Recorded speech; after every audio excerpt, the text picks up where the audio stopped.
Девочки, здравствуйте! Прежде чем откроем карты, я хочу напомнить, мой канал для думающих и осознанных женщин. Мы здесь с вами не судьбу предсказываем, а мы ее строим. И ваш главный фундамент – папка «Сама себе психолог». Если вы еще не смотрели эти ролики, начните прямо сегодня. В первую очередь, там собран психологический опыт, который сделает вас неуязвимой для манипуляторов и хейтеров. Итак, мои хорошие, тема сегодняшнего расклада. Что он скрывает от тебя прямо сейчас? В его шкафу есть скелет, о котором он не планировал рассказывать еще очень долго. Прямо сейчас он тщательно подбирает слова и фильтрует свои действия, чтобы, может быть, вы не заметили какую-то странность его поведения. Давайте посмотрим, о чем этот секрет, как он, может, вас касается. Итак, сразу делаю сигнификацию этого мужчины. Пожалуйста, подумайте о нем, вспомните его глазки, улыбку, тембр голоса. Какой он мужчина? Назовите его имя, его сигнификация. Какой мужчина? А он закрывается. Павлинчик пришел. Закрывается, не показывая, что он павлинчик, да? Фатально, кновенный мир. Какой мужчина? Какой мужчина? Ух ты. Интересно. Тут как будто бы есть мужчина до каких-то событий, да, в его жизни, до встречи, может быть, с какой-то фатальной женщиной, окно, вино и мир. Мистическая какая-то встреча. Встреча, я думаю, это с женщиной. Так, тут посланник высших сил идет. Часто это женщина, женская карта проигрывается. Сейчас, может быть, вы не так уже много информации о нем знаете, да, или он, в принципе, сейчас не хочет о себе много информации. Не обязательно вам, кому бы то ни было, там, делиться, о себе рассказывать. До был мужчина, я вам хочу сказать, по карте Павлин. Самовлюбленный, яркий, харизматичный, мужчина, который знает о своих достоинствах, да, у каждого из нас они есть. Но он настолько умело акцентировал, может быть, внимание на этих достоинствах, при этом камуфлировал, максимально скрывал недостатки, что тут можно в него влюбиться, тут чуть ли не с первого взгляда, да, тут не обязательно взгляд, не обязательно тут красавчик, тут мужчина, который умело показывает свои достоинства, они у него есть, да, как, наверное, у каждого из нас. Повторюсь, не обязательно красавчик, просто харизматичный, уверенный в себе, где-то вот настолько даже самовлюбленный, может быть, даже по-детски как-то так вот. Вот я такой, да. Я думаю, тут женщины влюблялись в него раньше, по-любому. При этом недостатки так же, как у каждого из нас, имеются, но вы вот влюбленными глазами на него смотрите, и вам кажется, от этого человека нет недостатков. А может, и если есть, то я готова тут мириться с чем хочешь. Но на самом деле потом, когда всплывают все эти какие-то, может, его поступки не очень красивые, вообще поведение его, как будто бы вот такие нюансы, о которых вы думаете, если бы я раньше об этом знала, я бы никогда в жизни в него не влюбилась бы, не подпустила к себе близко. Вот как-то так. Тут у меня показано фатально окно, вино и мир. Человек, ну, этот мужчина, он вполне возможно тут поменялся, изменился очень сильно. Все мы знаем, просто так во взрослом уже, в зрелом возрасте трудно кого-либо изменить. Единственное, если этот человек сам решается меняться. А тут у него встреча.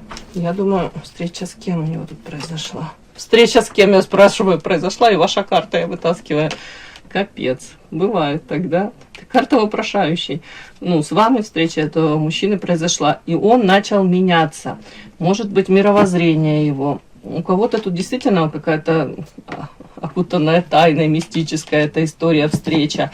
Может быть, даже встреча сама по себе банальная, но то, что за ней последовало, у кого-то это сны какие-то, у вас, может быть, были. В принципе, ощущение такое, я этого человека знала уже давным-давно, ну, дежавю, да, или же вообще что-то необычное, вот, да, он может быть там, в принципе, сразу на вас и не произвел такое огромное впечатление, но потом как будто бы вот как снежный ком, какая-то информация пошла, вы могли меняться. Тут кармическая встреча, и вы вполне возможно начали меняться после встречи с ним. Но он тут 100% по-другому посмотрел вообще на мир, на весь. Тут иной мир, окно в иной мир.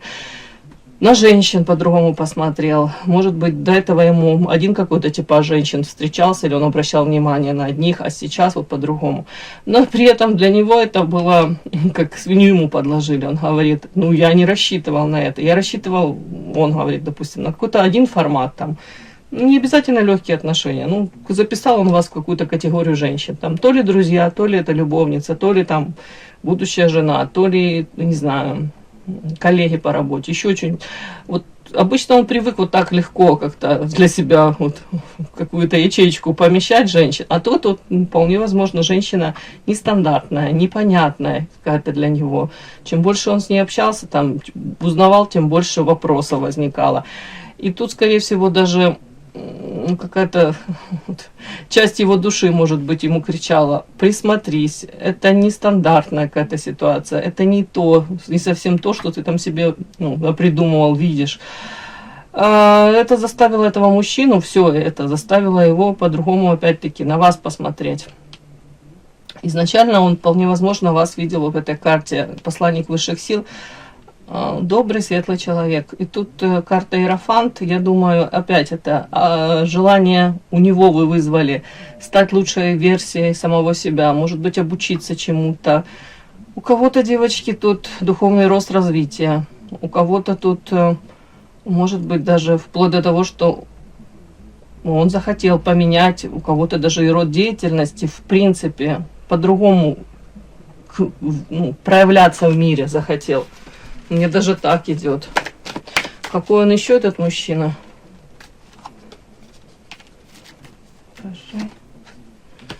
Опять ваша карта вышла. Он говорит, когда рядом со мной эта женщина, по карте урожай, у меня все получается, все прекрасно идет. Там, может быть, дороги открываются, в бизнесе как-то все спорится. Может, я наполнена энергией. Как-то мне так показывает. Так, а почему тут свинью? Он говорит, что ему свинью подложили. Тяжелая ноша, что? Может быть, тут карта огонь, это, у кого-то, знаете, может быть такая ситуация, да, вполне житейская. Вы не свободны, он не свободен. А страсть присутствует, тяга к вам есть, сексуальное влечение, интерес в вашу сторону, он не угасает. И для него это тяжелая ноша. Проживать свою жизнь, допустим, да, какую-то, или мириться с тем, что у вас там кто-то есть, да, это для него тяжелая ноша. Еще пару карт. Какой он еще, этот мужчина? Может быть, не свободен по карте справедливость. Да, тут еще карта аисты. Может в законном браке быть. Да, еще раз семья вышла. Может. Эмоции, что? Темница. Вот смотрите, сочетание такое. В социуме, как будто бы, у него может быть картинка, образ одного мужчины, тут по карте справедливость, может и он себя таким транслирует, позиционирует, я справедливый, может там где-то жесткий, но справедливый. У кого-то это законный брак, опять-таки, проигрывается, у кого-то это наделен, он может быть какими-то полномочиями, уже не знаю, там тут юридические бумаги какие-то могут проходить, там формат там а-ля средний и большой начальник, да, вот тут вот такой вот. И ему очень важно это уважение в социуме. При этом важно, чтобы связывали его имя с тут как семейность, основательность, надежность, вот тут такое. При этом ему катастрофически не хватает в семейной жизни какой-то романтики, карта букет, нежности, карта вода, это эмоции ему не хватает. Он себя чувствует как в темнице. Вот такие карты вышли. Со связанными руками, но в темнице. Как заложник какой-то. То ли своего образа уже созданного, то ли ситуации. Такой мужчина. Такая сигнификация. Подпишись на канал и поставь лайк. Так, смотрим с вами секрет, да, его? Секрет этого мужчины. Что он сегодня нам расскажет. Собственно, суть тайны. О чем этот секрет? Материальный, эмоциональный или физический? О чем этот секрет?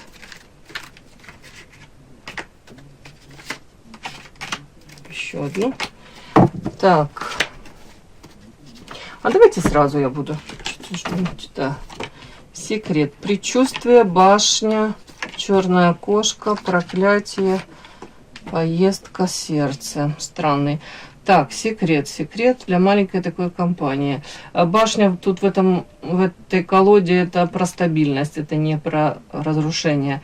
Тут у него какие-то предчувствия по поводу его стабильности. Черная кошка это неуверенность в том, что действительно вот тут он выстроил свою там какую-то, у кого-то это мега-империя, да, у кого-то это, ну, какая-то зона комфорта, стабильность, да, материалка. Вот тут как будто бы он-то ее выстроил, но при этом... Сейчас я уточню.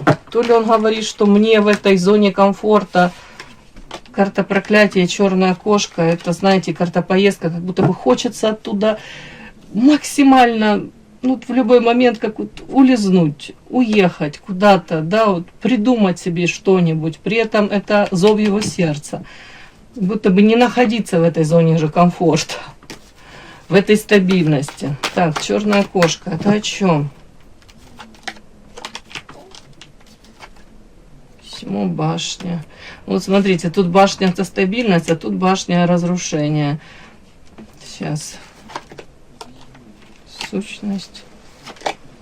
Божество. Подчинение. Ага. Ну тут картина маслом. Смотрите, карта медведь это мужчина, который несет ответственность. Он вкладывается материально, заботится.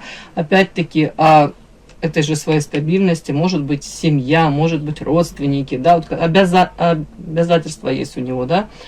И он выполняет эти обязательства. Но это для него своего рода, ну, каторга, не каторга, но карта подчинения. Он говорит, я обязан. Не потому, что я там хочу, от этого кайфую, а вот тут вокруг моей шеи цепи какие-то.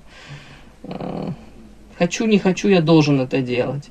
И тут это для него уже, вот он это все скрывает по черной кошке. Суть этой тайны, что ну, он не рад этому. Вот если он там находится, то он не рад. Для него это как проклятие. Он, может, 1000 раз уже пожалел о том, что он выбрал вот такой формат, и то ли взаимоотношений, то ли вот это вот, ну, вот какой-то тут все вместе, как образ какой-то. При этом, опять-таки, это все настолько зыбко, со стороны, может быть, вот этот фасад кажется прочным, на самом деле он пока говорит тайно о чем. Карта письмо и башня, это разрушается, изнутри это настолько все, как это сказать, настолько вот, ну да, зыбкое, настолько все непрочное. Плюс эта карта вот сущность и воровство, часто у меня проигрывается, если вот воровство, то это на стороне где-то какие-то там, не обязательно сейчас, может в прошлом были какие-то увлечения у него, да, влюбленности. И тут карта сущность, и все вместе это говорит о том, что я не удивлюсь, если он не свободен, то там вполне возможно женщина об этом знает или догадывается. Тут ревность, тут претензии, тут если он опять-таки в таком каком-то союзе, то в глазах социума это нормальная, идеальная семья, да, среднестатистическая. Но внутри тут какие-то претензии, ревность, как будто бы постоянно ему что-то тут предъявляют. И это вот как разрушение, это как запущенный уже какой-то механизм. Это, знаете, когда человек идет домой и не знает, что сегодня всплывет, какая история из прошлого, да. Может, она приукрашена, может, там, она не стоит и выеденного яйца, а может, действительно там что-то было такое. Но при этом он как несет эту ношу, вот он подчиняется, и карта медведь несет ответственность, вот как будто бы я обязан, я должен.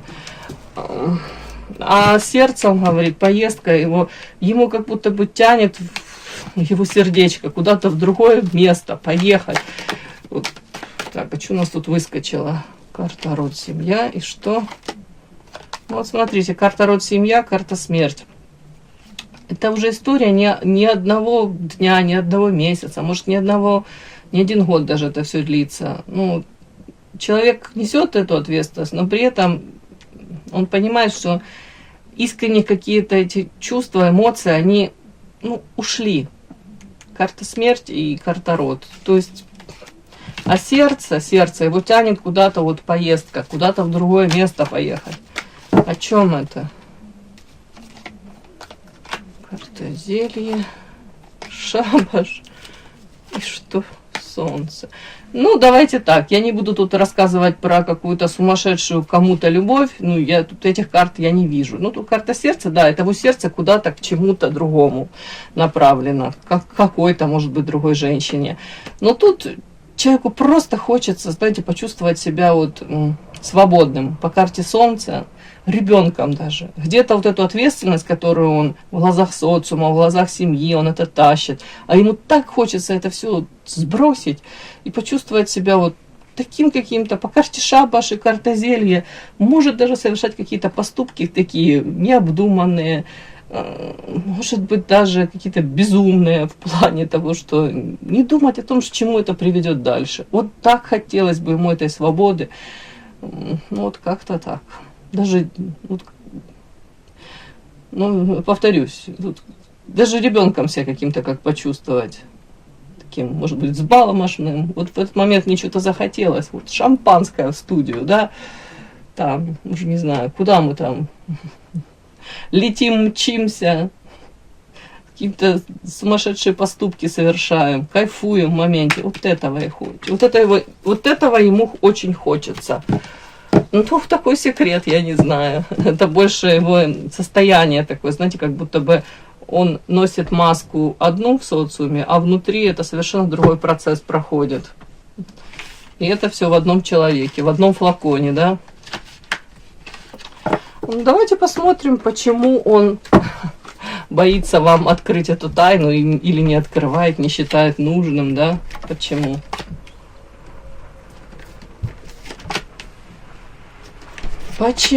Почему?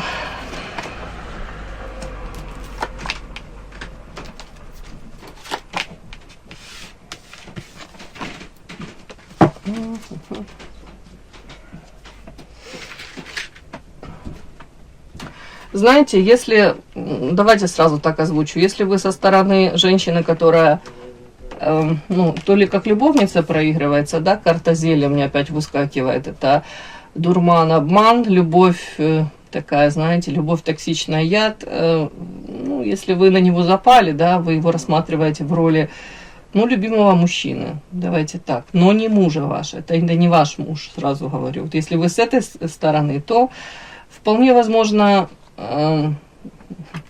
ему даже выгодно. Вот карта аиста, это дом, семья, дети, да, это история о том, что он может говорить, но это есть в моей жизни, я не намерен это менять, да, то понятно, если он признается о том, что там хреново, то вы ему скажете, так меняй что-то, ну, меняй, давай что-то другое как-то, ну, возможно, это как вторичные выгоды какие-то, ему, может, выгодно даже так вот себя вести. Это одно.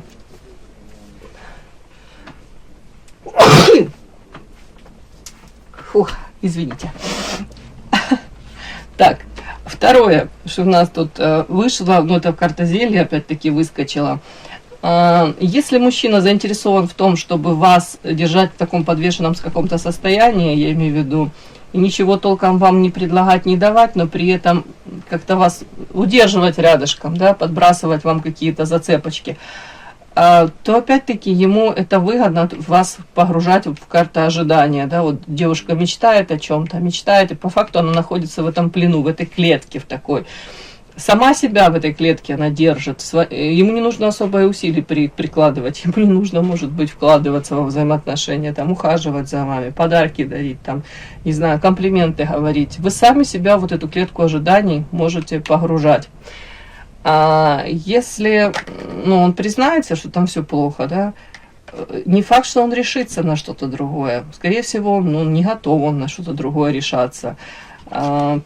Почему? Потому что даже вот если он признается, а тут, вы скажете, ну, меняй что-то. Он, нет, не меняй. Тут и хоп, и закрытая дорога. Тут между вами как дорога может закрыться. И это в один момент может случиться по карте молния. Где-то он может преследовать собственный эгоизм, да, знаете, и вашим, и нашим. Мои потребности закрываются, ну, то бишь его, Ну, как-то так. Вот пока такой я нашел вариант. Почему боится? Боится реакции собственной слабости.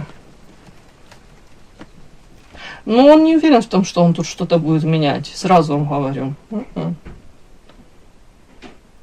Тут человек вот вполне возможно такую позицию занимает, да, что ну так есть, как есть, у всех так как-то не совсем идеально. Для меня вот такой вариант. Вот хотелось бы лучше, но лучше не получается. Вот эта карта обратный ход колеса, знаете, тут и ожидание, и плен. Это как будто бы отчасти человеку удобно, может быть, даже, повторюсь еще раз, давать вам надежду на то, что обратный ход колеса может все измениться. Может быть, как в самом начале, может быть, там, опять-таки, как вы свои планы какие-то строите, если он тут озвучит, что ему плохо, там, где он находится, он не получает то, чего он там хотел бы получать в семье, и что это, ну, это фикция какая-то, как мыльный пузырь. Ну, соответственно, вы сразу же скажете, ну, а кто я для тебя, давай тогда что-то со мной решать там, да, допустим.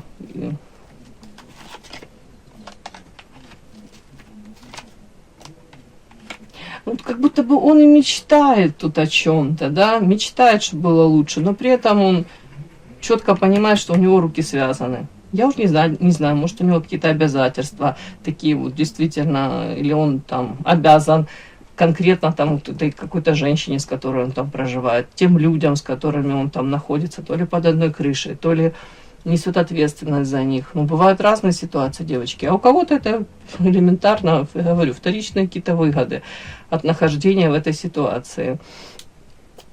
Как будто я не решаю, у меня руки связаны, я там многим обязан, у меня там еще что-нибудь, да.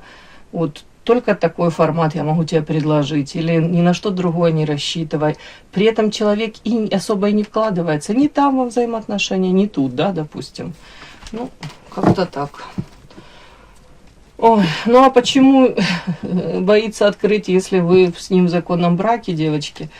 Ну, потому что он тоже понимает, закрытая дорога. Лучше он не сделает, если он откроется. Как будто бы, даже, честно говоря, он особо и менять ничего не готов. Он хотел бы, чтобы по отношению к нему поменялось отношение, да, вот, допустим. А сам тут как-то эгоистичный он довольно-таки. Он хотел бы вернуть, как было раньше. Раньше, он говорит, было классно. Может быть, там, он чувствовал себя свободным. У кого-то, я уже не знаю. Как будто бы он хотел бы лучше, но в первую очередь для себя. Вот так вот мне идет.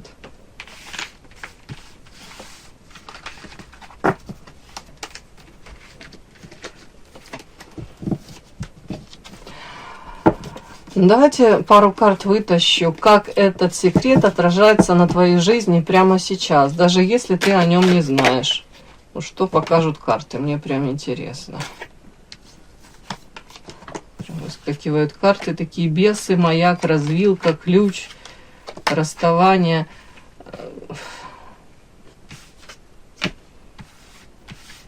Карта затмения. Ну вот знаете, эти карты говорят мне о том, что вы тут можете быть в состоянии таком, знаете, неуверенности в себе, неуверенность в завтрашнем дне, ревность. При этом ваша энергия, ваша привлекательность, опять-таки, как будто бы все вокруг этого мужчины может быть сосредоточено, и он даже в этом заинтересован. А по идее вы могли бы, да, какие-то шансы, возможности по карте ключ и развилка, может быть, в другом месте, с другим мужчиной это все испытать. Да, как-то так мне. То есть, по идее он понимает, что, знаете, особо он не готов что-то, типа, или даже не может что-то вам дать, но при этом не готов вас так вот как-то и терять, да. А вы могли бы тут, может, с кем-то другим свою жизнь прекрасную построить. И тут еще такой нюанс, вот как это все сказывается. на вашей жизни. Карта затмения. Все равно у кого-то тут это все идет то ли к разводу, к расставанию, да, это одно. А второе, ну, с этим мужчином расходитесь вы. И затмение лучше, как будто бы, ну, вряд ли у кого-то будет в взаимоотношениях с ним. Ну, а вы все равно надеетесь, понимаете? Вот вы же не знаете этой тайны, да, но и вы все равно надеетесь на что-то лучшее. Вот я спрашиваю, как это все отражается, этот секрет на вашей жизни прямо сейчас. Это уже длительное время, как будто бы вы чувствуете себя, вот знаете, ну не в своей тарелке, карта приворот. С одной стороны, кто-то думает, что может быть что-то случится, и он там, кто-то то ли уйдет из дома к вам, да, придет, или у вас будет общий дом. Это одно, мечты какие-то, это иллюзии какие-то. А у другой девочки какой-то, знаете, она думает, боже, я никак как не свою жизнь проживаю. Может быть, действительно, мой мужчина, где-то он в другом месте, и шансы у меня с ним есть, да, а я тут как привязанная, как приворожили меня к нему. Ну, это как созависимые какие-то отношения. Вы сами себе еще много тут накручиваете, придумываете. И последнее. Стоит ли этого мужчину как-то выводить на чистую воду, или лучше позволить ему признаться самому? Ну, девочки, вряд ли он тут признается. Он не заинтересован в том, чтобы признаваться, в том, что он тут это как социальную какую-то маску, да, одел, носит, ему так удобно. Вряд ли он признается сам. Ну, посмотрим, совет, в принципе, да, как вам себя вести. Угу.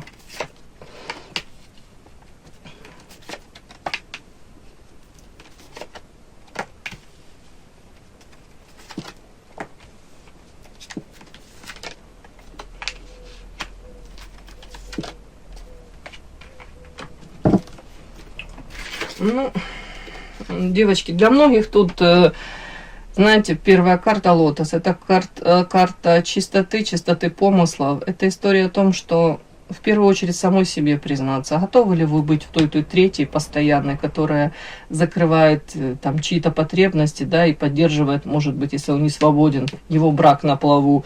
Карта Эрос, он там, когда возникает желание, да, он с вами сближается, допустим, да, наполняется там энергией, у него желание жить, все это прекрасно, но потом, может быть, он все равно также не уходит из этой семьи.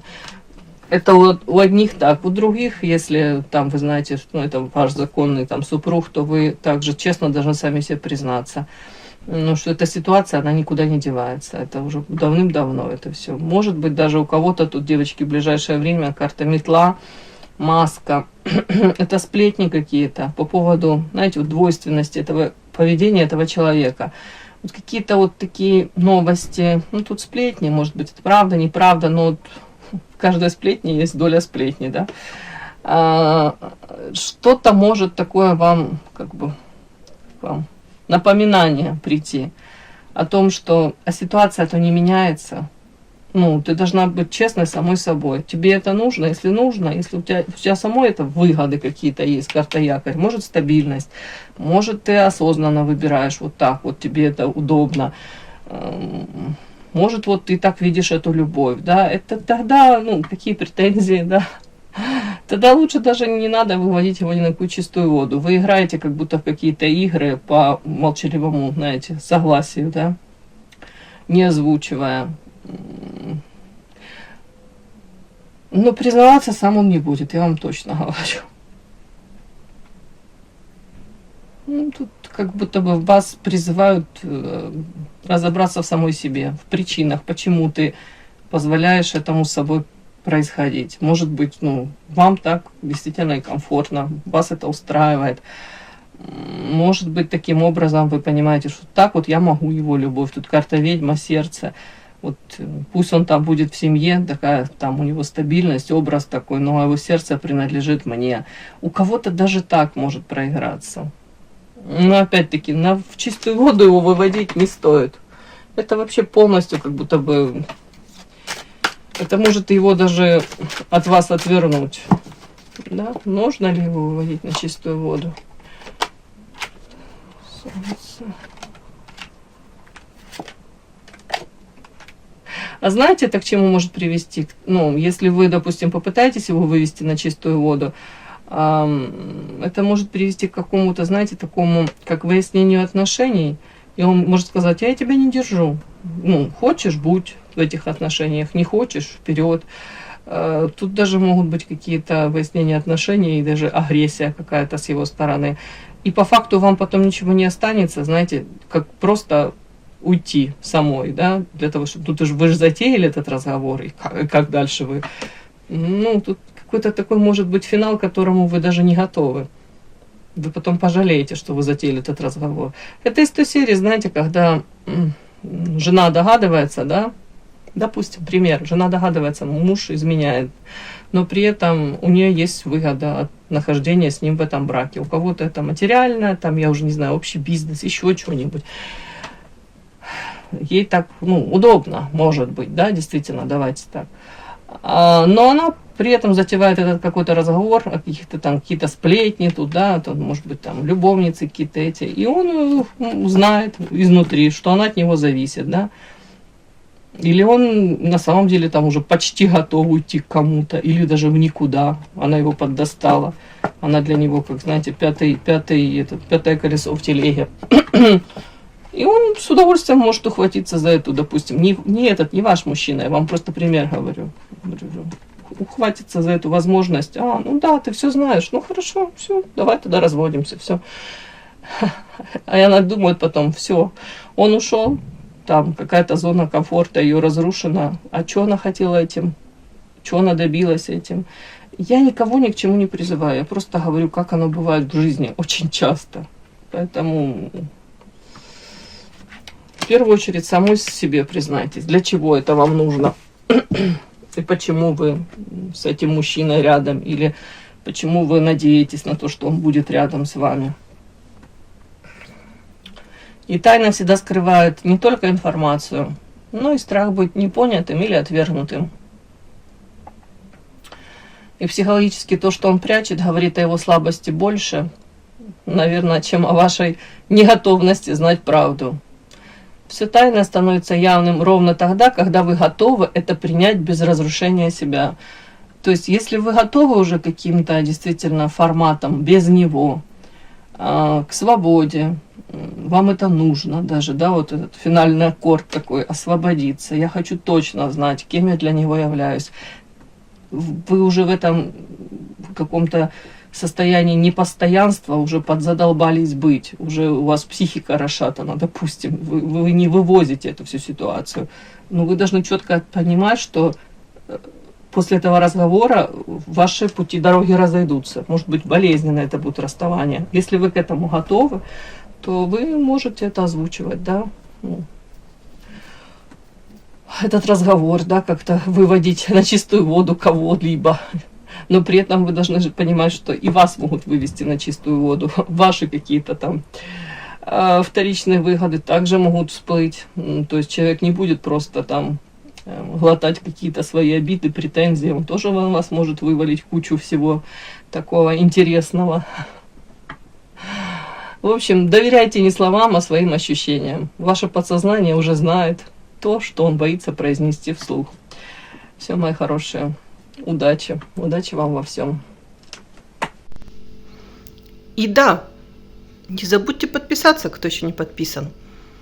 Подписка, лайк, колокольчик. Можно комментарий. Но те, кто уже подписаны и все это делают, большое вам спасибо. Умнички.